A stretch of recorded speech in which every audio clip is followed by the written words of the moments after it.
The blinding flashes of cameras lit up the cold January sky as President Jonathan Reed took the oath of office. The crowd roared with applause, flags waved in the wind, and history was once again being made. For Jonathan, this was more than a political victory, it was the fulfillment of a lifelong dream. With his wife, Eleanor, and their 2 teenage children, Emily and Carter, by his side, he was ready to lead the nation. That evening, after the celebrations had ended and the public eye turned away, the Reed family arrived at their new home, the White House. The limousine pulled up the curved driveway under a light snowfall. The Secret Service agents stepped out first, scanning the area, followed by the president and his family. The grand entrance doors opened, revealing a line of smiling staff members ready to welcome the new first family. "Welcome to the White House, Mr. President," said Margaret, the head of household staff. She was in her late 60s, her gray hair neatly tied in a bun. Her eyes held a warmth that masked something deeper, something older. As the Reeds were led through the grand corridors, past chandeliers, portraits, and centuries-old furniture, Eleanor couldn't help but feel a strange chill in the air, though the heating was fully on. "That's probably just nerves," she whispered to herself.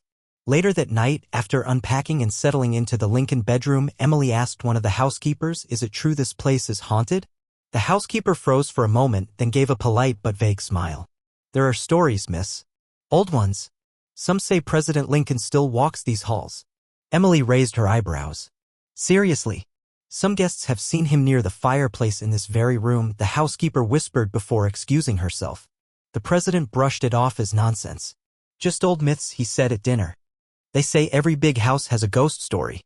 But that night, as silence fell over 1600 Pennsylvania Avenue, small things began to happen. The wind howled unnaturally loud outside. The family dog, Bear, barked at corners of rooms that were completely empty. In the hallway, the faint sound of footsteps echoed, slow, deliberate, and heavy, as if someone wearing boots was walking toward the Lincoln bedroom. Emily, unable to sleep, got up to get water. As she stepped into the hallway, the lights flickered. She froze. At the far end of the corridor, she saw a tall figure standing in the dark, unmoving. She squinted, trying to make out details, but the lights buzzed again and the figure was gone. "Must be stress," she told herself, retreating back to bed. The next morning, the family gathered for breakfast. Carter mentioned he had trouble sleeping and kept hearing whispering. Eleanor said her bedroom door creaked open 3 times during the night.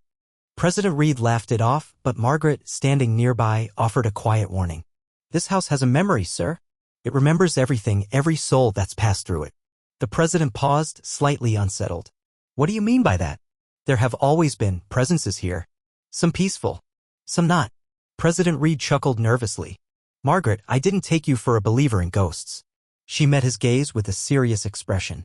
"Mr. President, belief is not required. Respect, however, is."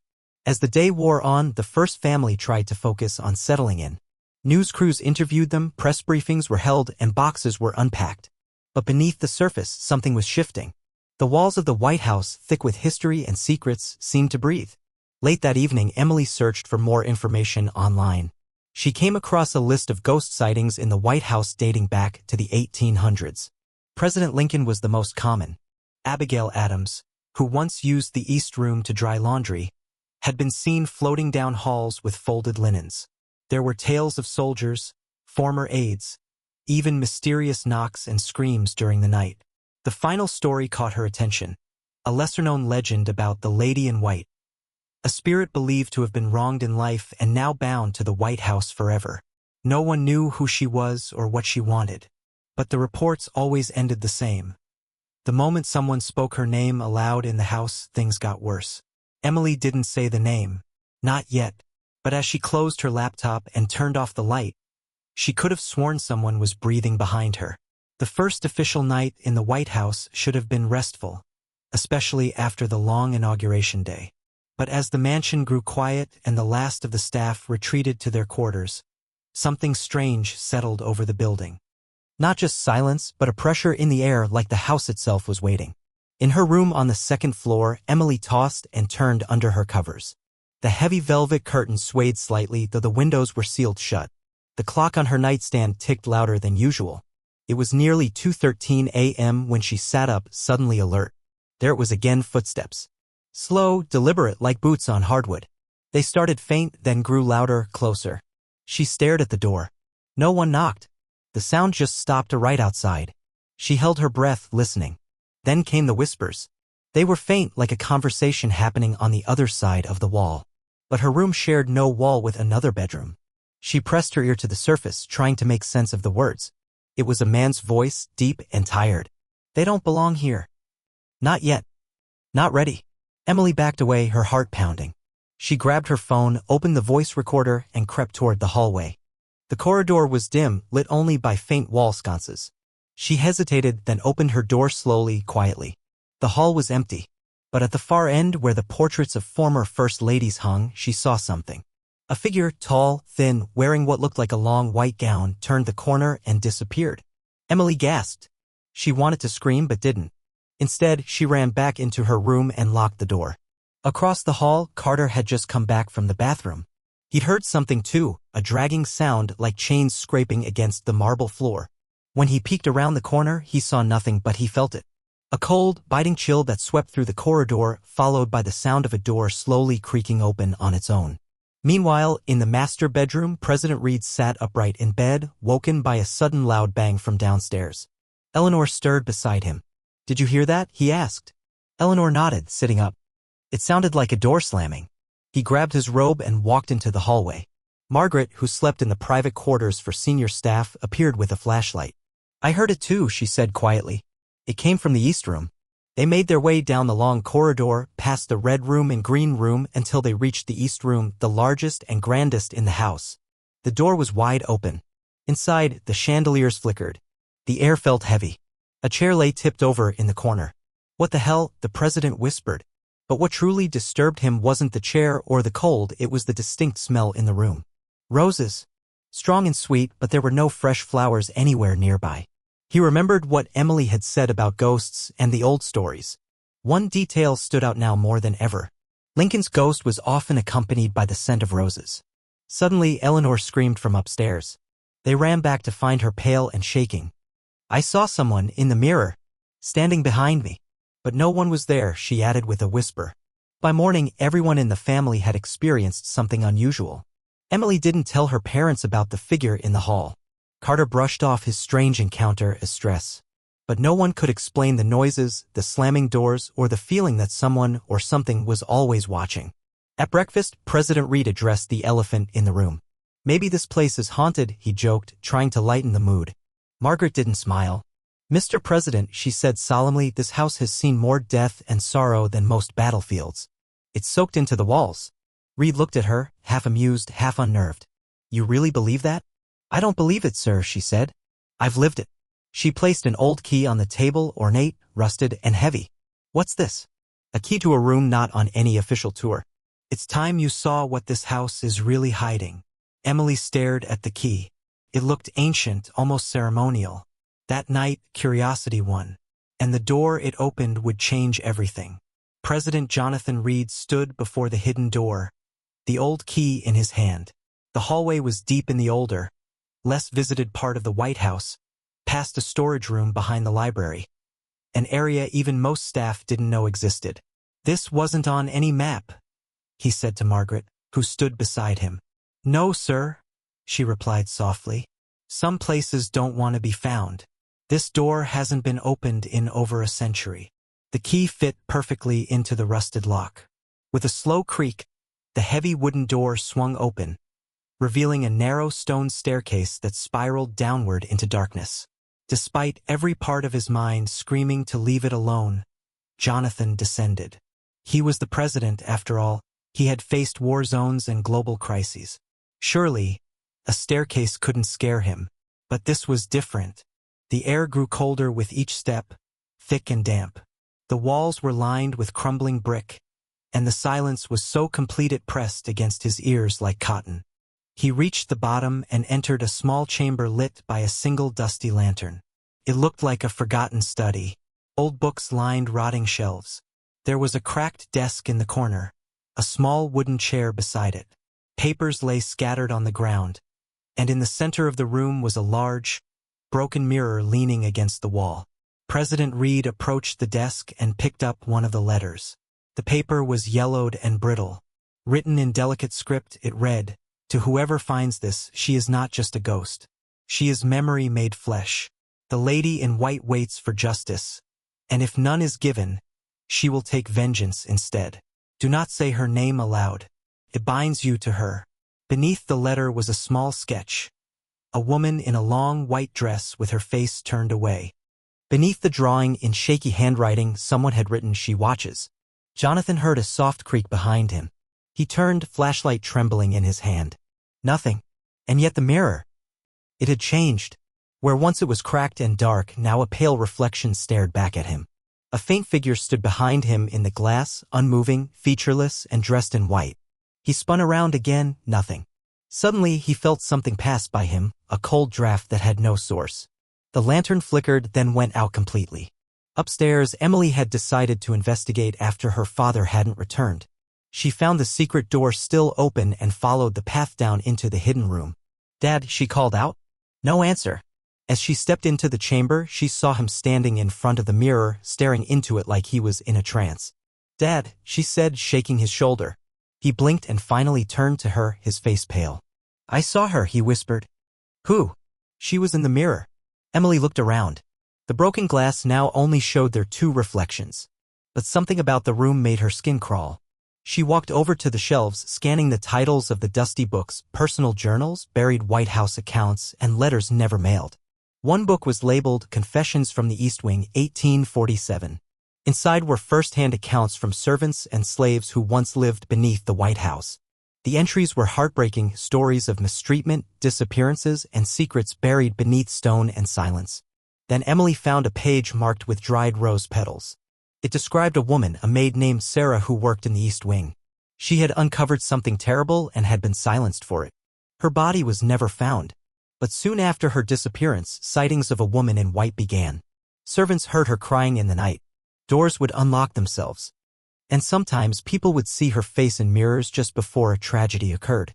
"She's real," Emily whispered. "She was real," her father corrected. "And now she's something else." Suddenly, a deep vibration hummed through the floor like a pulse. The room felt alive for a moment, like it had awoken. Then, from the corner, came a whisper, "Say my name." Emily gasped. Her father pulled her toward the stairs. "No," he said firmly. "We're not ready." As they climbed back to safety, the whisper followed them, soft, distant, but persistent. "Say my name." The door slammed shut behind them as they exited the hidden chamber. Margaret stood waiting. "You found it," she said. "And now she knows you." In the days following the discovery of the secret room, the atmosphere inside the White House shifted from unsettling to outright terrifying. It began subtly, lights flickering, doors opening and closing without explanation. The Reeds tried to stay calm, reasoning with themselves that it was an old building full of quirks and drafts. But each passing night deepened their unease. President Reed was the first to notice the mirrors. Every morning, one particular mirror outside the Lincoln bedroom appeared fogged up, always with a message. Faint words like they'd been written by a fingertip from the inside. The first message read, "She sees." The next morning, "Why won't you say my name?" The staff grew restless. 2 white housemaids quit after reporting eerie experiences. One claimed she'd seen a woman floating down the hall, her feet never touching the floor. Another refused to re-enter the East Wing after hearing what she described as crying beneath the floorboards. President Reed held a private meeting with security and maintenance. "Is this a prank? Some elaborate hazing?" he demanded. "No, sir," said Special Agent Daniels, his expression tight. "We've reviewed the security footage." He pressed play on a laptop. The footage from the west hallway showed a chair sliding across the floor by itself. In another clip, a blurry, white shape crossed the camera's field of view, causing the feed to cut to static for several seconds. Then came the most disturbing footage, taken from the Lincoln bedroom camera. It showed Emily asleep in bed. At exactly 3:03 a.m., her bedroom door creaked open, slowly, on its own. A shadowy figure appeared in the corner of the room, tall, unmoving. It stood there for 5 full minutes before simply vanishing. The president closed the laptop and rubbed his eyes. "Delete all this," he ordered. "The media can't get their hands on it." But the worst was still to come. That evening, Emily woke again at the same time, 3:03 a.m. A strange humming filled the room, like a lullaby sung just off key. She sat up and grabbed her phone to record it. The moment she hit record, the humming stopped. But then, she heard something else. Knocking. 3 slow knocks coming from inside her closet. Heart pounding. She got out of bed and approached it. "Hello?" she whispered. No answer. She pulled open the door, her phone flashlight cutting through the darkness. There was nothing but hanging clothes until she looked down. At her feet was an old, tattered piece of fabric. It looked like lace, yellowed with age, as if it had once belonged to a dress. When she picked it up, a woman's scream echoed through the room, rattling the windows and sending the dog barking madly downstairs. The family ran to her room, but by the time they arrived, the closet door had slammed shut again, and Emily stood shaking, clutching the fabric. "She left this," Emily said quietly. The next morning, Carter confessed that he'd been hearing whispers in the blue room, someone saying his name over and over. At first, he thought it was a prank. Then one night, he looked out the window and saw a figure standing on the lawn, staring up at him. She wore a white dress, long and flowing, but there was something wrong with her face. It was blurred like a painting smeared by water. "Was it a security officer?" Eleanor asked. "No," he said. "I checked the security feed. There was no one on the lawn. But I saw her. She was real." That day, one of the military aides stationed at the White House collapsed in the East Wing, claiming to have seen a soldier with a hole in his chest, saluting him silently before vanishing. Everywhere, it seemed, the past was bleeding into the present. The president finally agreed to confide in someone outside the government. He made a discreet call to Dr. Elena Fox, a renowned paranormal expert known for her work on historic hauntings. When she arrived, she walked through the house slowly, her fingers brushing over the walls, pausing at every mirror and fireplace. "There's more than one spirit here," she finally said. "This house is a vessel. Most of them are quiet, lost echoes of lives gone. But one is awake. And angry." "The lady in white," Emily said. Dr. Fox nodded gravely. "You found something that belongs to her. You invited her into your life. And now she's attached to you." Emily clenched the fabric in her hand. "Then what does she want?" Dr. Fox didn't answer right away. She looked at the broken mirror in the hidden chamber. "She wants her story told. She wants justice. And if she doesn't get it," she turned to the president, "she'll take it." President Reed sat at the long dining table in the state dining room, staring at the flickering candlelight. It was after midnight. The room, normally filled with dignitaries and celebration, was now set for something entirely different, a séance. Across from him sat Dr. Elena Fox, her silver bangles clinking softly as she unpacked a black velvet pouch filled with old coins, faded photographs, and dried herbs. Emily sat beside her father, pale but determined. Carter stood near the door, his eyes darting to every shadow. Eleanor, though skeptical, stayed close, silently holding her daughter's hand under the table. Only the most trusted staff remained in the building, and Margaret stood near the wall, arms crossed, watching.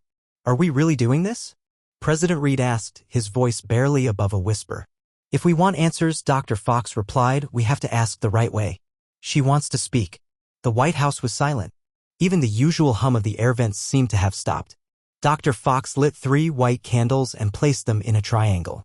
She set a silver bell in the center and sprinkled salt in a circle around the group. "No matter what happens," she said, locking eyes with each of them, "do not break the circle." Everyone placed their hands on the table, fingers lightly touching. Dr. Fox closed her eyes. "We call on the spirit who walks these halls in silence. The one who mourns. The one who waits." The air grew colder. "We invite the lady in white," she continued. "We are not your enemies. We seek to understand. Show us who you are." The candles flickered violently. The salt on the table trembled. The silver bell gave a single, sharp chime, though no one had touched it. Emily gasped. A faint sobbing began to echo through the room, like it came from deep within the walls. Then, on the wall beside them, the portraits shifted. All at once, every face on the canvas seemed to turn toward the séance table. Not drastically, but enough to notice. Their painted eyes now stared directly at the president and his family. Emily squeezed her father's hand. Dr. Fox opened her eyes. "She's here." The candles burned blue. "Who are you?" she asked aloud. "Why do you linger?" No voice answered. Instead, the bell rang again. And then, in the center of the table, a fog formed. It twisted upward in a spiral, shaping into the faint outline of a woman, long dress, flowing hair, her face just a blur. Carter gasped and started to pull back his hand, but Margaret barked, "Don't break it." The figure remained silent. Then, in a voice that sounded like it came from everywhere and nowhere, she whispered, "He lied." Dr. Fox leaned in. "Who lied?" The spirit turned toward Emily. "The president before, he promised. Then buried me." Suddenly, the mirror across the room shattered. Emily began to cry. "Who are you? Tell us your name." But the spirit recoiled. The fog pulsed with agitation. No name, not until the truth is known. Dr. Fox tried again. Were you Sarah? From the East Wing? The spirit seemed to flicker. Yes, she breathed. Sarah Jameson. East Wing maid. 1847. At once, visions filled their minds, images not seen, but felt. A young woman, running through the marble halls. Men in black suits chasing her. Screams. Blood. A body sealed behind a wall in the East Wing. A journal tossed into a fire. A voice declaring, "No one will believe a servant." The candles blew out. Darkness swallowed the room. The fog disappeared. Silence. Then a single word appeared, scratched into the surface of the table, as though carved by invisible fingers. Justice. When the lights returned, everyone sat in stunned silence. Dr. Fox finally spoke. She's not just haunting the White House. She's bound to it. Her death was covered up. She wants someone to reveal what really happened to her. President Reed ran a shaking hand through his hair. You want me to tell the nation that a ghost from 1847 was murdered and buried under the White House? You don't have to use the word ghost, Dr. Fox said. Just the truth. Margaret stepped forward, voice steady. There are old blueprints, sections of the East Wing that were sealed off in the 1800s. I've seen them. President Reed nodded slowly. We find her remains. We give her peace. But the moment he said it, the air chilled again and a rose petal floated down from the ceiling. Emily caught it in her hand. She's listening, she whispered. 2 days after the seance, President Reed authorized a secret excavation of the East Wing's subbasement, a section sealed off since the mid-1800s. The public was told it was part of historical preservation efforts, but only a handful of trusted staff knew the truth. Blueprints recovered from the National Archives, along with Margaret's files, pointed to a narrow crawlspace behind an old brick wall beneath the servant quarters. Dr. Elena Fox, along with a forensic anthropologist and a historical consultant, joined the operation. They began just after midnight. The brick was stubborn, hardened by time. The wall resisted pickaxe and hammer until finally, with a groaning crack, a section gave way. What lay behind wasn't just a cavity, it was a room, a secret chamber. The flashlight beams cut through the dust, revealing old furniture. A broken cot, rusted metal washbasin, and in the corner, something far worse. A skeletal form curled into itself. Tattered white fabric still clung to the remains. A broken necklace lay nearby, its chain snapped. Dr. Fox kneeled beside it. She was walled in alive, she said quietly. The position of the bones, the way her arms are curled, the claw marks on the brick. She tried to escape. Emily, watching from the hallway, covered her mouth, eyes wide with tears. The forensic expert confirmed what they feared. Female, early 20s, evidence of blunt force trauma. No burial, no records. This was an execution. There were no identification papers, no coffin, no care. Just silence and secrecy. President Reed stared at the remains. This is Sarah Jameson? Dr. Fox nodded. Everything matches the journal. She knew something she wasn't supposed to. Maybe about the president back then. Maybe about abuse or a conspiracy. And they silenced her. Margaret handed over a page she had recovered from a burned ledger. It was partially legible, but one entry stood out, servant dismissed. S.J. spoke of letters threatened to go to the press. Removed under order. 1847, the initials matched. The timeline matched. Do you know what this means? The president asked. Dr. Fox nodded. She was telling the truth. And now you can set it right. Later that day, without alerting the media, the president ordered a private forensic burial for the remains. The event took place in a historical cemetery near D.C. reserved for unclaimed victims of early American injustices. A simple gravestone was erected, Sarah Jameson, beloved daughter. Silenced no more. Died 1847, discovered 2025. Emily placed the broken necklace gently into the casket before it was lowered into the earth. You're not alone anymore, she whispered. As the casket was sealed, a sudden breeze swept through the cemetery.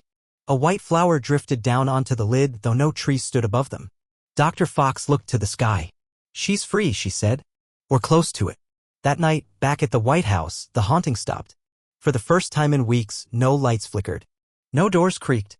No whispers echoed through the halls. The mirror in the Lincoln bedroom, long broken, appeared mended the next morning as if it had never been cracked at all. Emily no longer woke at 3:03 a.m. Carter stopped seeing shadows in the halls. The staff slowly returned to normal. The weight that had hung over the building, over the family, had lifted. Yet, President Reed knew the story wasn't over. He addressed the nation days later during a press conference, revealing what he called a dark, buried truth from America's past. He didn't mention ghosts. He didn't speak of hauntings. But he told the world about Sarah Jameson, a young woman whose murder was covered up and whose remains were discovered due to a forgotten section of the White House. "We cannot build a better future," he said, "until we confront the past. Every injustice matters, no matter how long it's been buried." The country responded with a mixture of shock and sorrow. Historical societies began reinvestigating similar cases from early U.S. history. Museums reached out to display Sarah's story. Memorials were planned for unknown servants and workers who had vanished without explanation. In the days that followed, the first family felt a strange calm settle over the White House, as if the building itself had exhaled. One night, as Emily sat reading near the fireplace, a familiar scent filled the room, lavender and smoke. She looked up. In the mirror across the room, she saw a woman in white standing silently, just for a moment, smiling. Then she faded. Emily smiled back. "Thank you." Though Sarah Jameson's spirit had been laid to rest, the sense of calm that followed was short-lived. Just 3 nights after the burial, an alarm was triggered in the West Wing at 2:47 a.m. Secret Service swept the halls but found nothing, no intruders, no broken windows, no motion-triggered anomalies. And yet, the temperature in the entire corridor had dropped nearly 15 degrees in less than a minute. Carter was the first to say it aloud, "She's not the only one here." President Reed didn't want to believe it. He had already gone further than any president in history to acknowledge the supernatural, even if indirectly. He had buried the bones. He had told the story. But the White House, it seemed, had more secrets. Dr. Elena Fox was called back immediately. She examined the energy readings from the night of the alarm and grew deeply unsettled. "It's not Sarah," she said. "This is something older. Stronger. Something that never wanted her story told." The next day, a White House historian brought forward an obscure, redacted letter dated 1812, written by Dolly Madison herself, describing the unwelcome presence of a cruel man who walks the halls at night, whose footsteps carry the weight of judgment. Dr. Fox traced the description to a little-known legend, the Man in Black, a figure said to haunt multiple presidential homes, known for his rage and vengeful actions against anyone who disturbed the natural order. The haunting took a darker turn.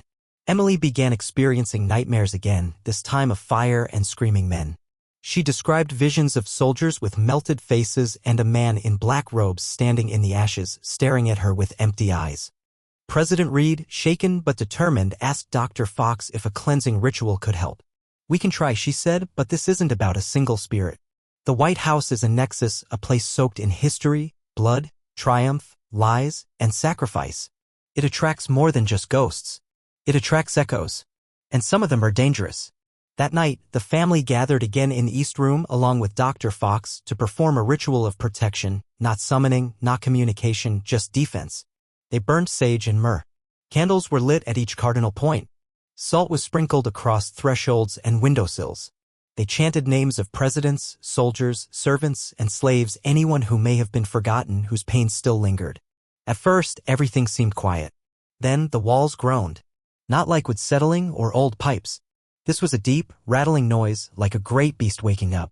The chandeliers began to sway, though no wind passed through the room. "Dr. Fox shouted above the noise, "He's here. Stay inside the circle." Suddenly, the candles blew out all at once. Darkness fell. And then, a voice. Low. Gravelly. Writhing with hate. "You should have left her there." Eleanor gasped. Carter gripped his mother's hand. The floor vibrated beneath them and one of the tall mirrors cracked straight down the middle, forming the shape of a single staring eye.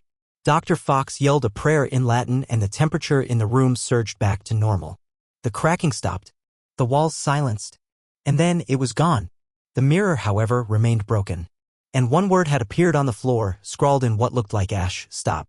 The meaning was clear. They had awakened more than Sarah. They had broken a pact with the past. "This isn't just about Sarah Jameson anymore," Dr. Fox said. "There are other secrets here, buried deeper, darker. And whatever this thing is, it wants them kept that way." President Reed faced an impossible choice. "We can stop here," Margaret advised. No one will blame you. You honored her. But he shook his head. If we stop now, we betray her all over again. And we let the darkness win. That night, he recorded a personal message, unreleased, encrypted, and to be published only upon his death or removal from office. In it, he detailed the true events. The seance, the spirits, the warnings, and his resolve to expose every piece of the White House's haunted legacy. Before ending the video, he looked into the camera and said, "America is built on history. But not all of it is heroic. Some of it is rotten, hidden in these walls. If you're watching this, it means I failed to finish what I started. So now it's up to you." The White House stood as it always had, imposing, beautiful, a symbol of power. But to those who knew what had happened inside its walls, it was something more, a threshold, a place where the past had not only survived, but awakened. In the weeks that followed the second haunting, President Reed quietly commissioned a classified task force, Project 13, named after the original 13 colonies. Their mission, to investigate and uncover every undocumented death, disappearance, or haunting connected to presidential history. Only a select few would ever know of its existence. Dr. Elena Fox remained on as a consultant. Margaret took a quiet retirement but still advised in private. Emily returned to school, but she would never again be the same carefree girl she once was. She saw the world differently now, its hidden truths, its unseen forces. And President Reed? He changed. He began championing more transparency in government, not just in law, but in how the country acknowledged its sins. He ordered reviews of national landmarks, encouraged historical corrections in textbooks, and even approved a memorial for the unknown servants on the White House lawn. Unmarked figures who had worked, suffered, and sometimes died without history ever recording their names. He never again slept soundly. Even as the paranormal activity died down, he felt the weight of watching eyes. He would sometimes hear distant whispers in the halls, always at the edge of hearing, too faint to decipher. Once, during a late-night walk through the Rose Garden, he looked up at the White House windows and saw a shadow in the Lincoln bedroom, unmoving, though he knew the room was empty. Emily confessed that she occasionally felt something just outside the mirror watching her. But she never told her father, not wanting to add to his burden. One evening, nearly a year after Sarah Jameson's spirit had been laid to rest, Emily returned to the East Room alone. She stood in the center, surrounded by quiet, and whispered, "Is it over?" At first, nothing. Then, just as she turned to leave, she heard a soft, familiar voice behind her. "It never really is." She turned, and there stood Sarah, translucent, peaceful, smiling. "I thought you were free," Emily said softly. "I am," the spirit replied. "But there are others. And now that someone has listened, they want to be heard too." Emily stepped closer. "What do I do?" Sarah's smile faded slightly. "Keep remembering. Keep questioning. Never let the truth stay buried. Some houses are haunted because the world chooses to forget." And just like that, she was gone. That night, Emily began keeping a journal, a new one. A place not just for dreams, but for messages. For sightings. For stories. Because she knew her family's connection to the White House wasn't over. It was the beginning of a new legacy. Years passed. President Reed served a full term and then a second. Though never publicly connected to the hauntings, his presidency was remembered for its unexpected humility and devotion to truth. A man who, behind the curtain of power, had seen the ghosts of its cost. When his time in office ended, a new president moved in. A young, idealistic woman who had read all the books, passed all the tests, but had no idea what waited in the mirrors after midnight. On her first night, as she toured the halls, she paused in the East Wing. A chill ran up her spine. Her aide asked, "Everything all right, Madam President?" She looked at a long, gold-framed mirror. For a second, she thought she saw someone else's reflection, a woman in white, just at the edge. She blinked. "Gone." She smiled faintly. "Yes, everything's fine." But as she turned away, the mirror shimmered just once. And deep within the walls of the White House, a soft whisper echoed, not angry, not sad, just waiting. "Remember me. See, too."